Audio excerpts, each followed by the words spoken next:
Hi everyone, I've seen some names that I've spoken to recently. Just saw Corby come in, a few others.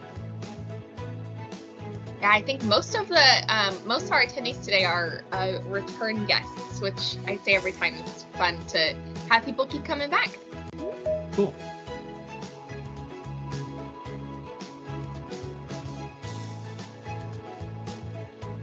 All right.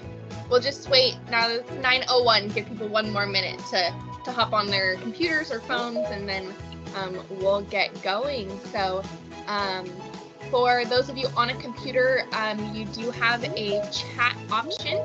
And so anytime you have questions, feel free to add those into the chat, and then we'll pause halfway through and then take those questions at the end as well. Right with the music wrapping up, I'm going to go ahead and get us started. So welcome SMORE Success Units and Property Settings. We're saying this right when we were letting everyone in from the waiting room, but it's mostly repeat people who are coming back. So thank you. Very fun. Would love to hear your feedback. I'll send out a survey probably on Friday, if not Monday, just after we wrap up all of our sessions. Would love to know what you liked, what you didn't like, what went well. So that way we can see if this is SMORE Success round 2. We weren't even planning on doing a round 2, but you guys loved it the first time, so we brought it back. And so if we continue these as Firefly continues to grow, I'd love to hear from you. What do you want to see from us, and how can we help support you in the world of SMORE Success, our fancy word for webinars? So a little bit about Matt. If you were here last time, then you know this stuff already. He's been to 32 of the US states and hopes to get to all 50. Has a 2-year-old dog, Roxy, and his ultimate retirement dream job is a Zamboni driver, which from California, in like the land of no snow, no freeze, nothing, just like that seems so cool. So a little bit about what to expect today. Very similar to all the other trainings if you've been at them, but we are splitting up. We're going to do a Q&A after a first portion of training, and then we'll do Q&A at the end too. That way, if you have questions, in the first 5-10 minutes, you're not waiting all the way until the end to get those answered. And Casa Grande, I see your chat. I don't, however, see you in the waiting room. So, here we go. I'm admitting a couple more people. Yeah, sometimes on the phone it takes just slightly longer for the connection, but okay, we'll keep an eye on it. Yeah, Casa Grande, I still don't see like a waiting room, notification, so I don't know. I don't know what to do. If you maybe try calling again, and then as soon as I see it pop up, I will, yes, let you into our call. I know your guys' computer sound is a little quiet. So and then Matt is going to do our training today, and then I'll help field questions as I have in the past. And then at the end, I have some wrap up information for what to expect next, what tomorrow's session is, and then we can go from there. So Matt, I'll let you take over sharing the screen and take it away with our training. Awesome. Thank you, Katie. Thanks for hosting this. I think it's been helpful just from what I gathered, even from yesterday, never mind the last full session that we did. So yeah, let me share my screen. Give me 1 second, everybody. I was debating on that, changing that third fun fact about myself, but it's true. Yep. About the Zamboni. Okay, so can everybody see my screen? All good? Okay. Yep. All right, so today is we're not getting real into the the real nitty-gritty stuff, the deep setup, but some of the important things we will cover today. So what we're going to touch on are your property settings and your unit settings specifically, and we'll have a chance to within that to talk about rates, which is really some of the most important stuff out of any of this setup that you guys will be doing. So once you get in there, once you have access to your Firefly account, where we're going to go first, and I know that most of you have at least poked around in here a little bit, but just for those of you that might be new to it, this front page here, this is just meant to be a home base or a jumping off point or a place where you can come and see who's arriving, who's departing, what do we have for outstanding bills, those sorts of things. This is not meant to be detailed reporting. We have plenty of that in the reports. But just in case anyone was wondering what this particular page is for, it's really think of it as your desktop homepage, your jumping off point for making reservations, going over to the point of sale register, those sorts of things. So just wanted to set the scene there. Today, uh, where we're going to jump in is, oh, and I think I see someone joining in by phone number, so that must be them, Yep, Katie. I gotcha. Cool. Excellent. So what we're going to touch on today, first off, we're going to go to property settings. And I'll preface by saying, yes, a lot of this might seem self-explanatory, but you'd be amazed how many folks actually skip over some of this stuff where it might just seem like a one-liner somewhere tucked in there, but it can make a big difference in how your rates are calculating and how you're presenting your park to customers. So we're just going to first walk through this section here. We'll stop for questions, and then we'll take a look at the units and the rates as well. So again, settings, property, and now this is what we have up on the screen. Obviously, this first page is very self-explanatory. The basic information about the park itself, website, address, all that good stuff. Now, what else is helpful and where we get into these ideas of making sure you're understanding the most important pieces are things like this: branding, adding your logo here, adding a nice go-to aerial photo of the park or a sunset photo of some kind, because this here, your logo, your primary color, your image that you upload, that's what's going to show on your booking portal. So this is the link that you'll have on your website in place of book your site. And again, there might be some people in this call where you don't do online reservations, totally not required, so don't worry. But for those of you that do take online reservations, this is just an example of how you can, spice up your page a little bit and make it look nice. Put a nice photo, your logo, and I'll show you in a second how you can also customize these fields here too. So very different in a good way, a nice improvement over Astra, because Astra used Book Your Site, which in some ways was good, but in some ways it was more cumbersome because it was a third-party program. So we would have to make the updates. Now you guys will be able to make updates in real time for these situations. So just scrolling down here, and just to lessen any confusion as well, because we've had people reach out and say, hey, I put a property description here or driving directions here.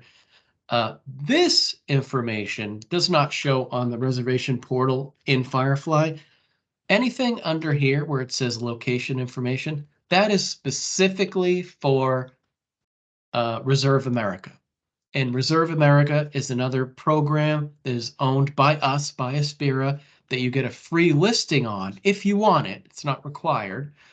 And that information is populated over there.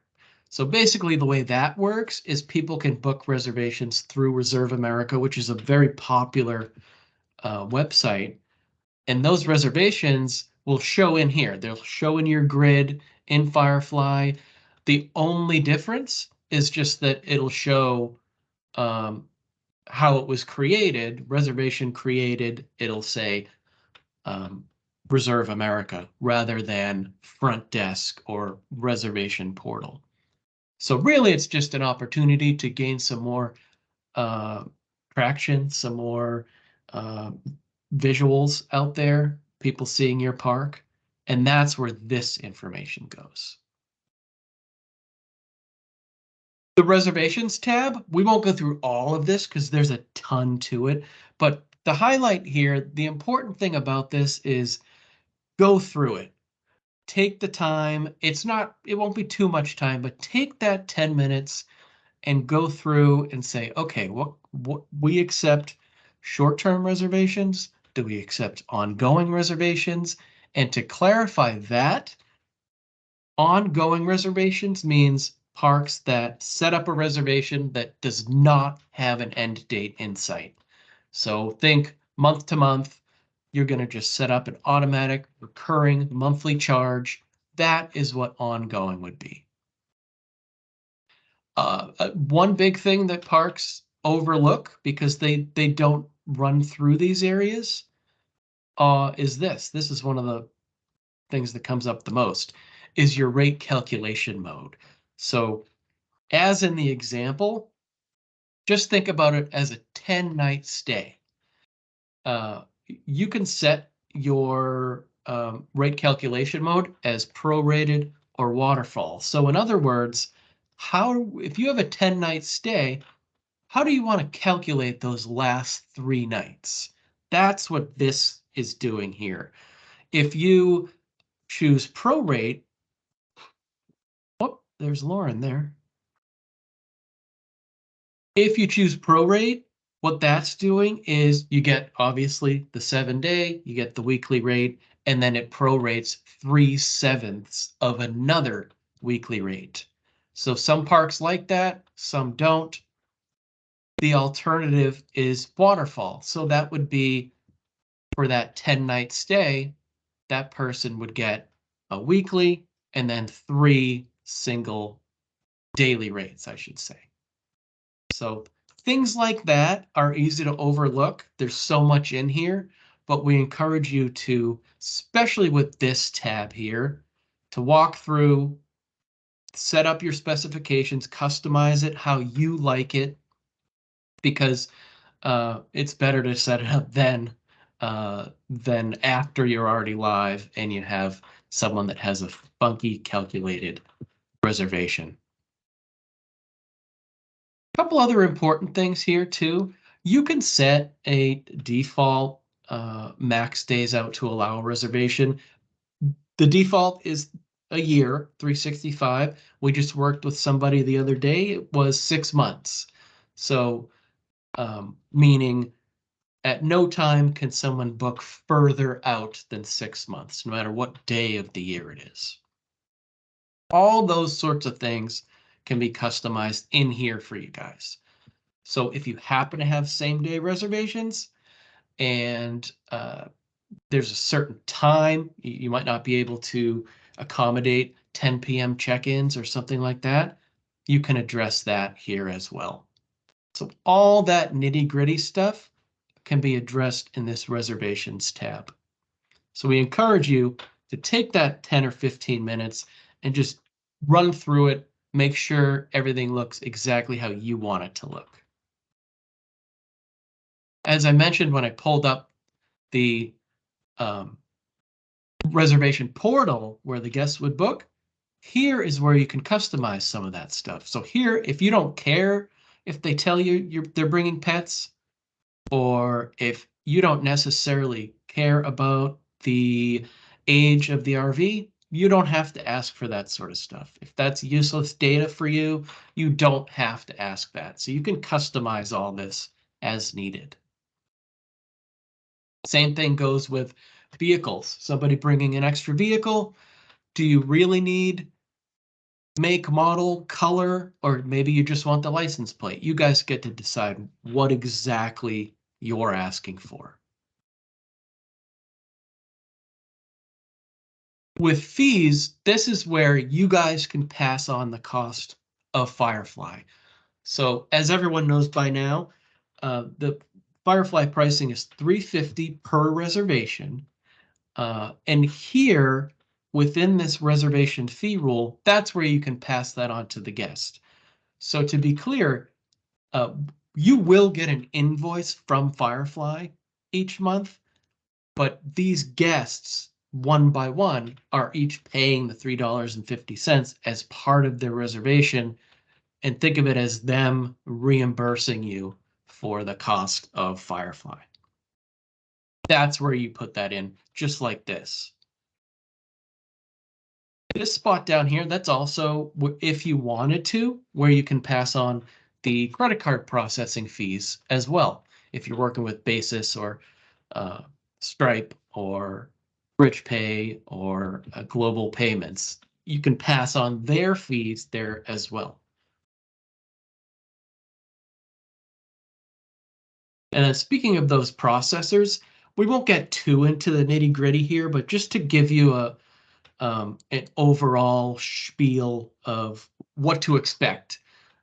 We do work with several different processors. The most common one with probably this group, just based on the odds, is that many of you probably already use Bridge Pay. So you can stick with that. That's no problem at all. There is still some setup work. So we can't just take the credentials, pop them in there, and off you go. It is something where we do have to connect you with our partners at i3 Merchant Services so they can work their magic and make sure that the bridge pay setup fits Firefly. So, and then the same thing with global payments. If you're using global payments already as an Astra customer or campground manager, same thing, you can keep that. We just need to grab those credentials and plug them into Firefly. So just want to make sure you guys know what to expect, especially with the bridge pay setup with so many parties involved. It can take a week or two to get everything situated and to get those 6 credentials sent to us so that we can connect your bridge pay to Firefly. If anyone does have specific questions about that, feel free to ask today. Um, and then, of course, we could always send out more detailed emails about it too. But we do work with these 3 primarily. Basis is probably would be new to most of you, as most of you are on Bridge Pay or Global Payments, but Basis is also an option too. And then just a couple other things here, then we'll do a quick break. Display preferences. Again, this kind of gets back to the idea of customization.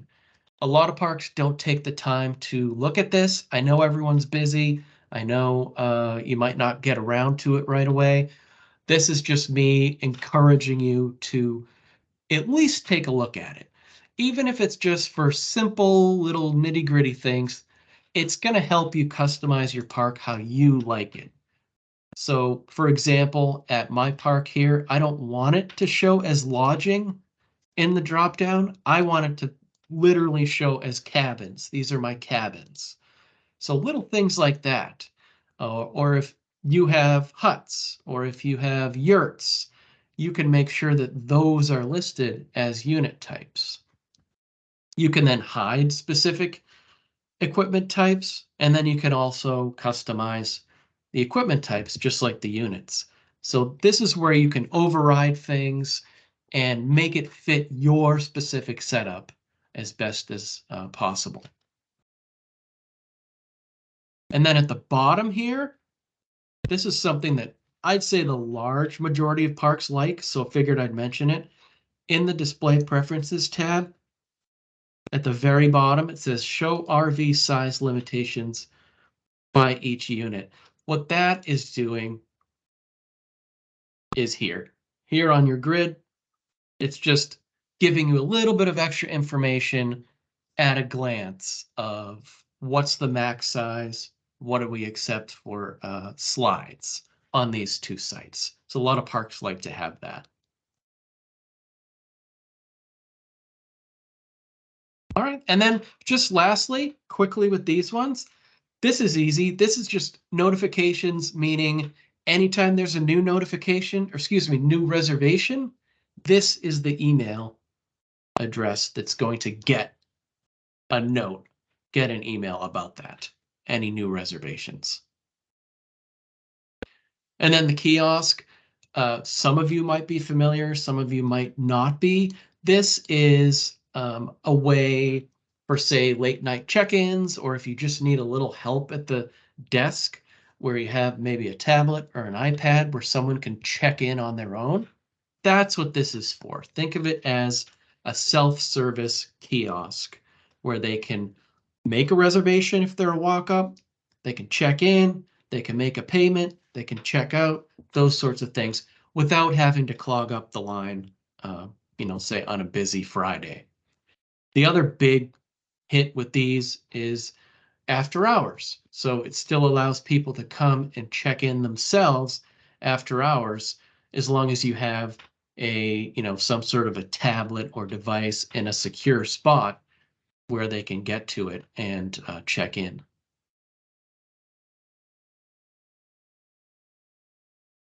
Okay, so that's it for property settings. So I guess we can pause here for a second and just see regarding these areas, whether it's processors or anything else. I guess we can open it up here, Katie, just for a few questions.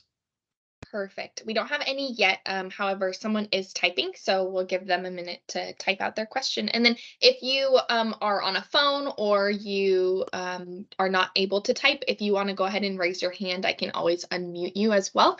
And then we can chat through your question. But there is a couple people typing, so we'll just pause here and let you guys type out your questions, and then we'll keep going. Cool. Sounds good.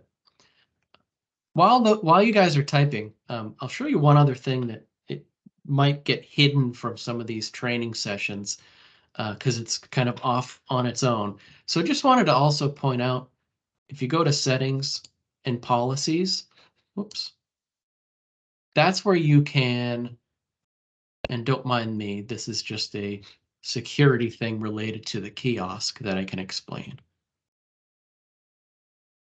Just a second. Once you're ready, we do have a question as well. Okay. 1 second.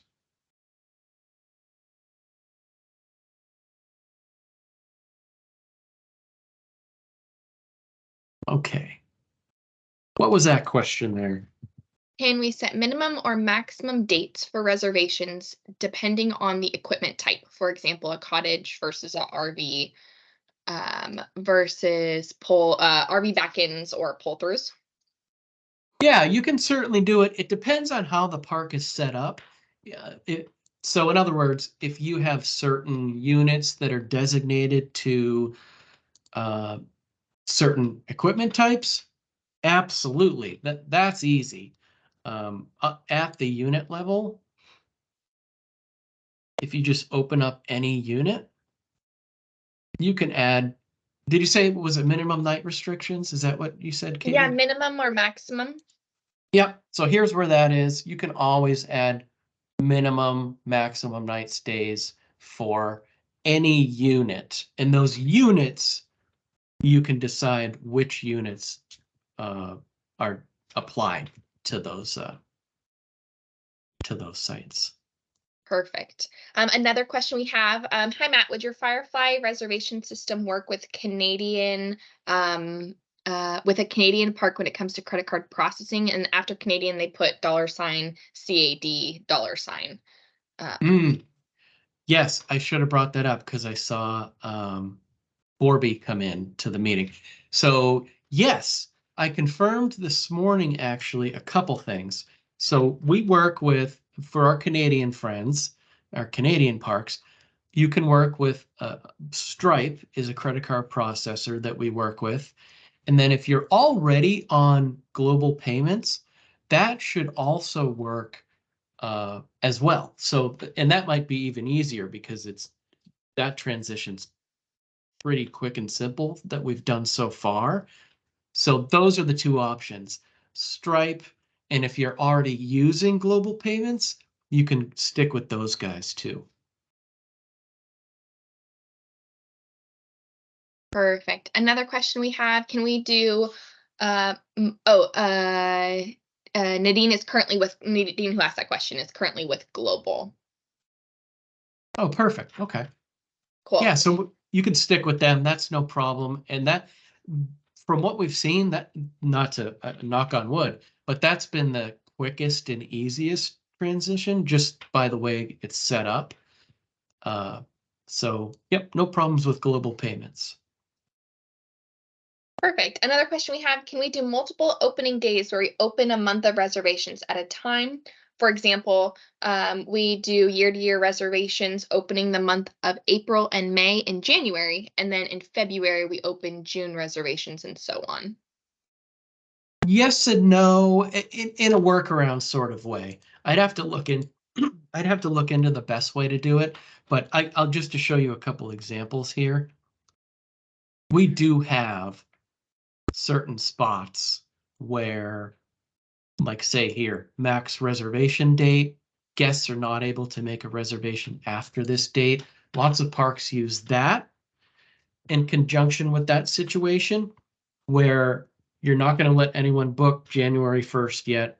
And then on that day, you would just come in here and essentially turn that setting off and set them free, essentially.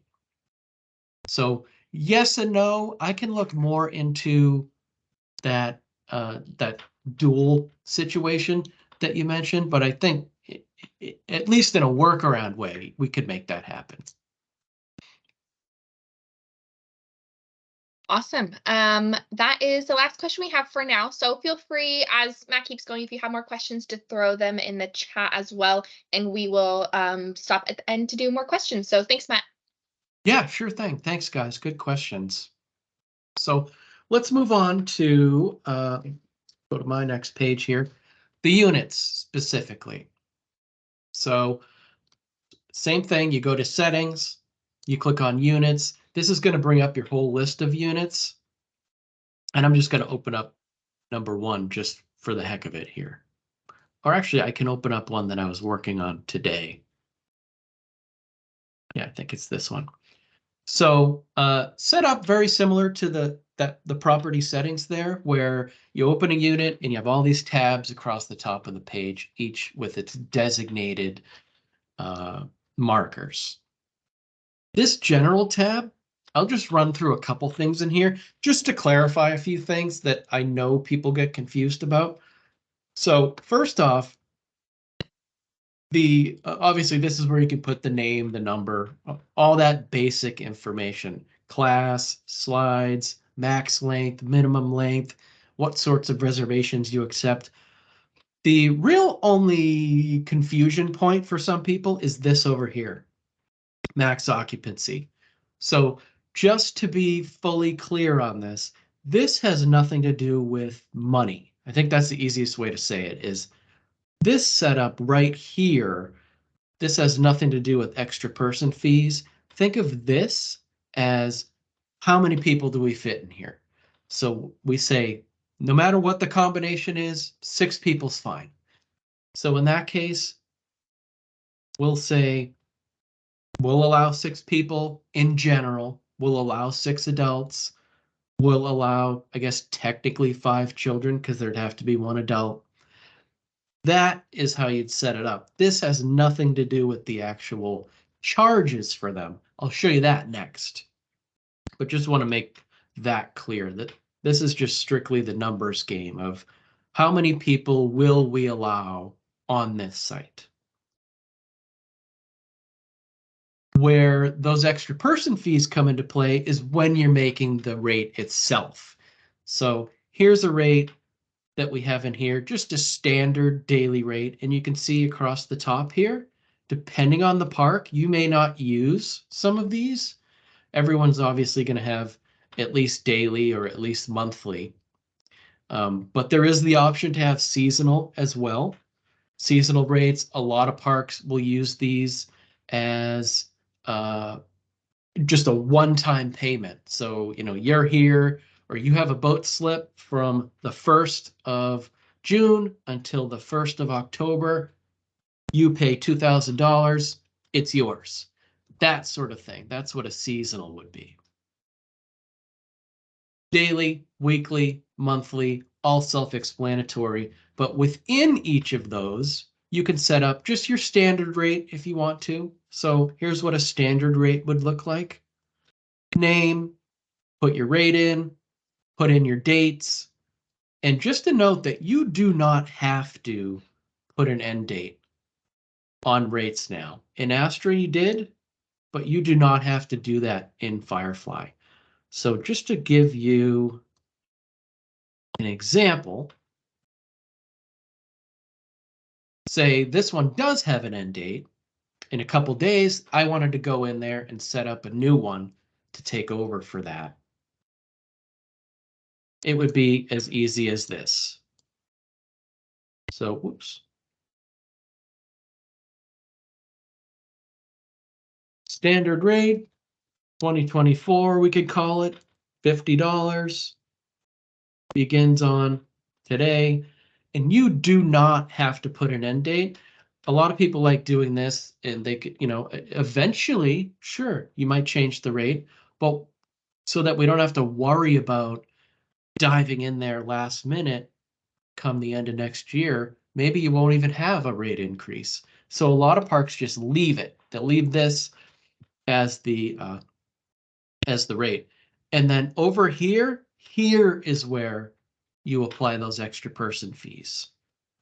So this, if you click on individual, that means you want to charge an extra amount for adults and for children. While if you just clicked on total, it's really more putting everything in one bucket. So it's just saying, we're going to charge for an extra person. Doesn't matter if it's a kid or a child or an adult. So, of course, if you clicked none, that means you don't want to charge for extra adults. You do have the ability to always charge for extra pets if you want to. So just to clarify what this means is, and this pop-up will tell you if you ever get confused, this is saying how many people are included in this $50 base price. It's not saying how many people can fit in the site. That we did in the general tab. This is strictly just saying how many people do we fit in this base rate before the charges start kicking in. So we charge $50. The first 4 people, that's what they pay. If we have a 5th adult, then they're going to be charged $6. That sort of thing. So that's how you can build in those extra fees for adults, children, pets, even vehicles too.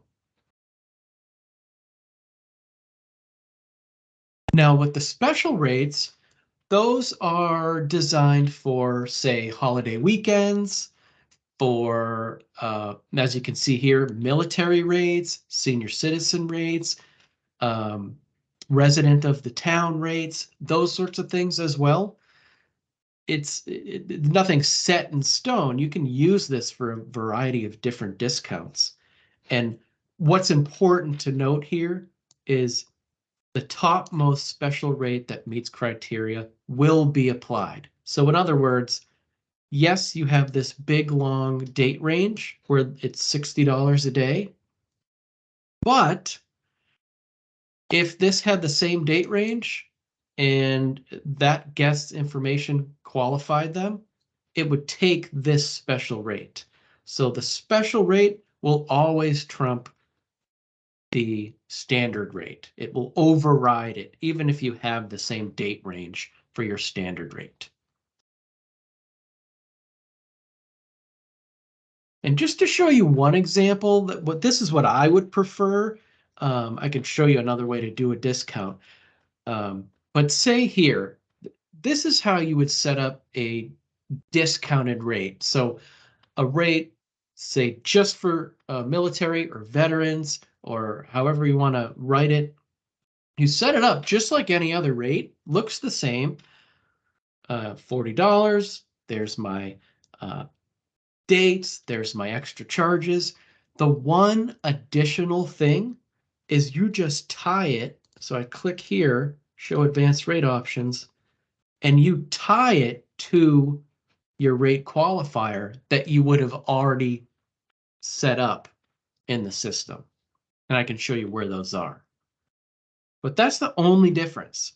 So you can see here, under settings, there is a rate qualifier section. And this is very basic information. It's just saying, what is the rate qualifier?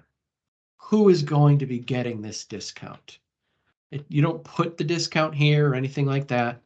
You just strictly say, here's the rate qualifier. Here's who's going to get a discount. Then you come into the unit, and when you build out that special rate for them, you're just making sure to apply it to that rate qualifier.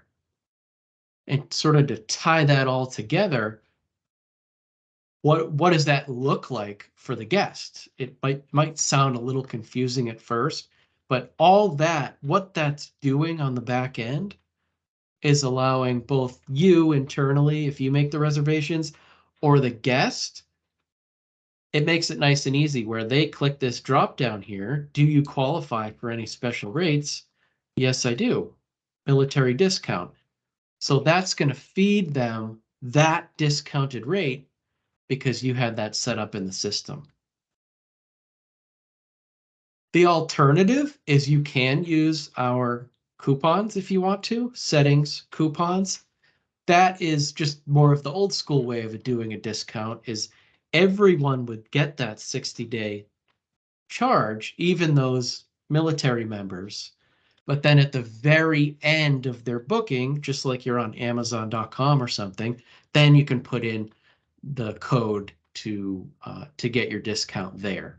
So either way, but just wanted to show you how you can do that by setting up a specific rate just for those people, just for the senior citizens, military, those sorts of things.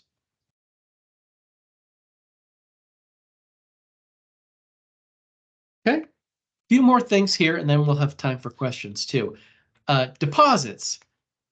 Again, self-explanatory on the surface, but there is a bunch of confusion over this. The reason being, this section here, these deposits, think of them as down payments. Don't think of them as a separate deposit, like a separate security deposit, something like that. Those you can do as well, but the deposits you set up here, these are the ones where they're booking online, they put their card in, and they're required to take a 50% deposit. So they'll have to pay 50% upfront. That's what these are, is how much are they paying towards their total cost. So just think of it more like a down payment rather than your standard security deposit type thing.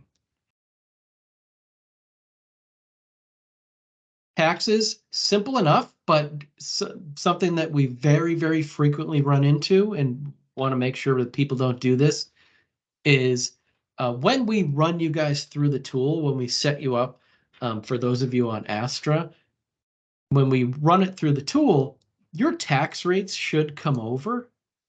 So they'll be in here. They'll be in settings, taxes. You'll see the rates there. But to be clear, those will not already apply at the unit level. So you'll just have to make sure that you also come into the units and select that tax that you want to apply. And don't worry, you don't have to do that one at a time. I can show you how to do that in bulk in a second. But just wanted to highlight that because some parks think, okay, good, it's here in my settings, I'm good to go. Make sure that you take that final step, go into the unit, and actually apply it to that unit. And then over here, if you click on Options, Import, Export Unit Info, this will be a big time saver. This is what's going to allow you guys to copy over, in this case, taxes, but also rates, amenities, if you get new fire pits, anything really, anything on this list here. So in this case, we are just copying over some taxes. Maybe we updated them, maybe we're just building them out new. So all you're telling the system is copy over those taxes that I just put in RV Site 1 and copy those over to these other standard ones, 2, 3, 4, 5. And just like that, it updated all of those. So that comes in handy, especially at larger parks where you have 50 similar units with the exact same rates. You really only have to put the rates in on one site, and then you could just copy it over using that same tool we just did. So that's been a really big hit. Photos, simple enough. You can have really as many photos as you want for individual sites. It's not a required thing to go live, but a lot of parks like to put at least one in there. But you can have multiple if you want, and here's where you would do that. Amenities, those should already be applied at most parks, unless you came from Campground Manager. In that case, it's a little more manual. But for everyone else, that is something that came over from Astra. Minimum, maximum nights, pretty self-explanatory there. Blocks, utilities, those sorts of things, pretty self-explanatory there. The one thing that some parks don't really know about or understand yet is a lock fee. So just wanted to make sure you guys knew what that was. A lock fee is basically just a way for, well, first off, a way for you guys to make more money, but it's and to give you more freedom. So when the guest is booking, they'll get a pop-up that says, do you want to pay $5 to confirm that you definitely get this exact site, no matter what? Otherwise, we might move you to a different unit. And, it's usually we'll move you to a similar unit nearby, same style, but this guarantees they get that exact site that they booked. That's what the lock fee is. Not required, but something that a lot of parks are using. So figured I'd just mention it. And then as needed, when it comes to something like a security deposit or something like that, if on top of the deposits we talked about earlier, if you then collect, say, $100 towards security for the cabins or something, a required add-on would be a good spot to do that. If you come to add-ons and you put a deposit there, that's automatically going to be tacked on when people are booking their reservation as an additional charge. So that's what a lot of parks will do.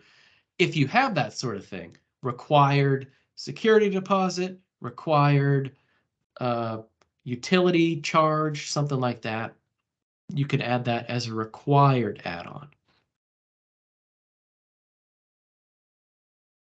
Okay.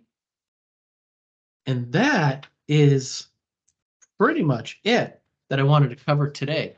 Anything else you wanted to add, Katie, or did we want to open up the floor for a few more questions?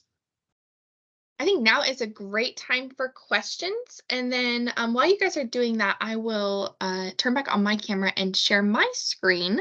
And so we have a fun, Matt, you don't even know about this yet, but a fun activity that I think would just help everyone kind of like not necessarily like get to know each other. You might even know each other because the industry, you're all so connected. But it's going to do a couple of things. One, I'd love to hear from you guys, like what was helpful about today or previous sessions, and then maybe even what you're looking for in future sessions. But this way you guys can see too, like who are other Astra Firefly customers, and maybe if you guys have the same cool ideas, you can bring them to us and we can help make those things happen. So it's different than we've done said before, but we're gonna see how this goes. And if no one wants to do that, then that's okay too. But I would love for you guys to introduce yourself, your name, your park and location, and then yeah, what you thought was most helpful, or what you're looking forward to in another session from us.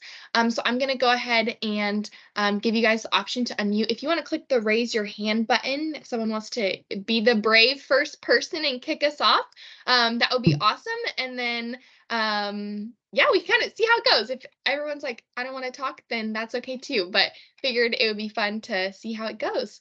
Yes, let me allow your mic right now. Okay, you are free to unmute yourself. Our first, Angela, our first person. You do, I think, still have to click the unmute though on your end. I just gave you like I allowed you to do so on the technical side of things.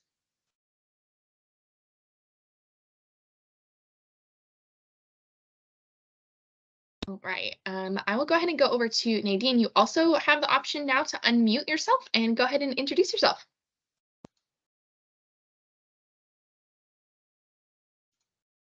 Hi, my name is Nadine. I own a park here in Canada, in Nova Scotia, called Elm River Park.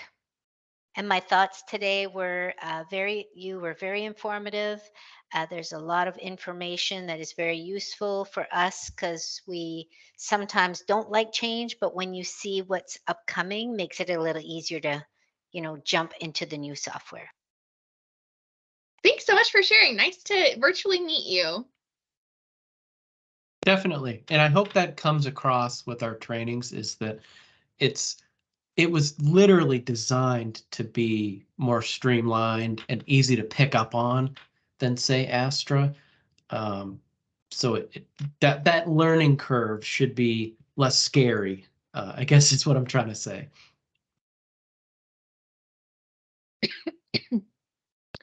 Angela, you do have the option to unmute as well. And Deborah, you do too now as well. Oh, okay. Computer's not allowing for sound. No worries. It's always a bummer to find that out like right when you're trying to use it. We did have a comment from Casa Grande.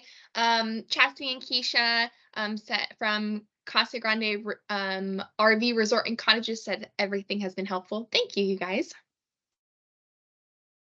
And Corby is typing as well. Feel free if anyone else wants to raise their hand. I can give you guys the option to unmute and totally understand all the different technical difficulties that come with doing something different. And then now's a great time too, if you guys have any other questions, same thing, I can give you guys permission to unmute yourself, or if you want to add them to the chat, we can address those as well. And if there's any questions that you guys have that we do not have the answer to, we can follow up with you after the session too. And everyone be on your best behavior. I see that our manager has snuck in. Hi, Lauren. Should I give Lauren the option to talk? There you go. All right, Corby, let's see what Corby said. Corby from town of, and I'm so sorry if I say this wrong, Saugeen Shores, with the municipal tourist campgrounds. And oh my gosh, I might butcher all of this. And Port Elgin Harbor. Really like the importing exporting unit info. I actually was thinking too, thanks for sharing, Corby. We'll send out an email after this. I'm gonna reach out to every single one of you, and I'll send a link to our knowledge base article on how to do those imports. And then a part of the migration from Astra to Firefly, our team can help you figure out how to do that. We can hop on a call with you, walk you through step by step too, so you don't have to memorize exactly what Matt did a few minutes ago.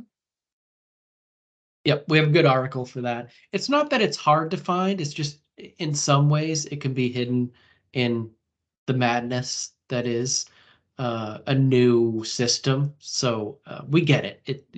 You're not able to find everything the first time you're poking around in there.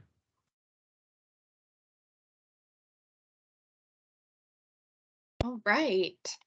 Well, we'd love to hear from anyone else if you want to. I'm going to go ahead and move on to my next slide over here. Oh, Deborah, I'm so sorry. I thought I unmuted you. Go ahead. I got unmuted finally. I just So sorry. I just wanted to say we've taken both of your courses, and it makes much more sense now that Matt's explaining it for the second time.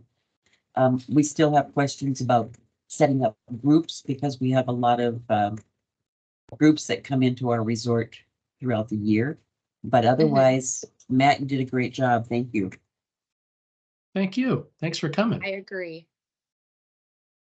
All right, and we have another one. This is Angela and Lily from Crystal Lake. Welcome. We're so glad that you guys are here. Okay, so a little bit about what's next. And again, feel free, keep sending in questions, feedback, all of it. We love it. I'm going to say this every single day this week because this is our like primary goal and there's no hidden agenda about it. We want you guys to meet with your migration manager. So we know that this is a big deal. We know that there's a lot that goes into this. And so some of you are probably like, I just met with them yesterday. Perfect. Love that. That's like beautiful. But that is one of our big goals is we want to be able to know how to best help you. So even if you're like, sorry guys, Firefly is not going to work for us, we still want to meet with you, get that confirmed answer from you so we know how to support you as you transition out. But of course, if you're here, we're hoping that means that you are interested in Firefly and making the switch. And so hopping on a call with your migration manager and getting you signed into Firefly, starting to work on getting used to the new system so we can do trainings for you. As we get closer to November 30th, our team's calendars are filling up because it's like panic mode, right? And we understand why, but once our calendars are full, our calendars are full. So we'd love to meet with you sooner than later, start getting some training scheduled for you, for your teams, whoever's going to be in Firefly, and make sure that you have everything that you need before Astra is shut off. So with that being said, the next things that are happening, get you signed into Firefly. I'm going to send individual follow-up emails so there isn't going to be like a mass, here's the recording, but as soon as I get the recording, I'll put it on YouTube, send you the links, and along with some resources from today that Matt talked about. And then the link for registering for tomorrow. So tomorrow is day-to-day operations. I think it's Nicholas who's going to be doing that one. So super excited about that. Just trying to give a better view of like, okay, here's all of Firefly. Now what does it actually look like to use it on the day-to-day? You get it set up and then what's happening from there. So hope you guys get registered for that. And then that's what we have for you guys today. So thank you so much. We look forward to hearing more from you guys, and we hope that you have a wonderful rest of your day. I'm gonna sign off for all of us. So thanks everyone. Guys. Thanks, Katie, for hosting, as always. Absolutely.